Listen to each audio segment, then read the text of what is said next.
বৈষম্য বিরোধী ছাত্র আন্দোলনের নাম করে চাঁদাবাজি এই অভিযোগেই এখন আলোচনায় রিয়াদ। তিনি ছিলেন সম্মিলিত বেসরকারি বিশ্ববিদ্যালয়ের ছাত্র আন্দোলনের ভারপ্রাপ্ত আহ্বায়ক, কিন্তু এখন তার নাম চাঁদাবাজির মামলার আসামির তালিকায়। ২৭ জুলাই গুলশান থানায় সাবেক এমপি শাম্মী আক্তারের বাসায় চাঁদাবাজি করতে গিয়ে হাতে নাতে ধরা পড়েন রিয়াদ। পরে তাকে গ্রেফতার করে পুলিশ। ৭ দিনের রিমান্ড শেষে ৩ আগস্ট আদালতে স্বীকারোক্তিমূলক জবানবন্দি দেন তিনি। আমি গরিবের ছেলে, টাকার লোভ সামলাতে পারিনি, আমাকে ক্ষমা করে দিন। গ্রেফতারের পরপরই বৈষম্য বিরোধী ছাত্র আন্দোলন থেকে তাকে বহিষ্কার করা হয়। রিয়াদ তার জবানবন্দিতে আরও জানান, ১৭ জুলাই রাতে সংগঠনের সিনিয়র সহসভাপতি জাকির হোসেন মঞ্জুর মাধ্যমে গুলশান জোনের ডিসিকে জানান সাবেক এমপি শাম্মী আক্তার নিজ বাসায় অবস্থান করছেন। পরে পুলিশের সঙ্গে তার যোগাযোগের কথাও স্বীকার করেন।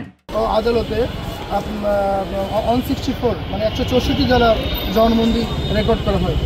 ওই আপনার 164 জেলার জবানবন্দিতে সে নিজেকে জড়িয়ে দোষ স্বীকার করে সে বিজ্ঞ আদালতকে বলে যে আদালত যে আমি গরিবের ছেলে, আমি টাকার লোভ সামলাতে পারি না, টাকার লোভ সামলাতে না পেরেই আমি এই চাঁদাবাজিতে এতে অংশগ্রহণ করি।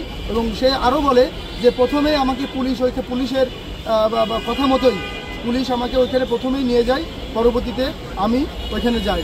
যাওয়ার পরে সে পুলিশ আমাকে এই গুলশান থানাধীন একটি আপনার বাসা থেকে আমাকে প্রথমে আমি 5 লক্ষ টাকা নেই এবং তারকে দাবি করি এবং তার এক রিলেটিভের কাছ থেকে সে আর 5 লক্ষ টাকা, মোট 10 লক্ষ টাকা আমাদের দেয়। তাদের কাছে সেই রিয়াদ মোট 10 লক্ষ টাকা করে।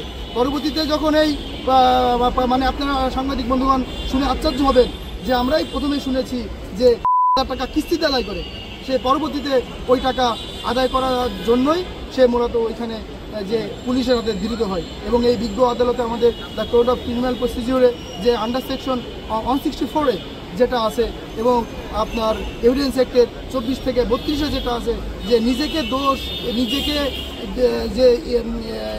নিজের দোষ স্বীকার করা বিজ্ঞ আদালতের কাছে, সেই 164 সে দেয়, দিয়ে বলে যে আমি গরিবের সন্তান, আমি এই এত টাকা দেখে আমি আমার লোভ সামলাতে না পেরেই আমি এই চাঁদাবাজিতে এতে অংশগ্রহণ করেছি। এবং প্রথমে আমাকে পুলিশ ওখানে নিয়ে যায়, পুলিশ আমাকে নিয়ে ওইখানে আপনার এই তারপরে ওই পুলিশের কথা মতো যেই আমি ওই ঘটনাস্থলে আপনার ধৃত হই। জি।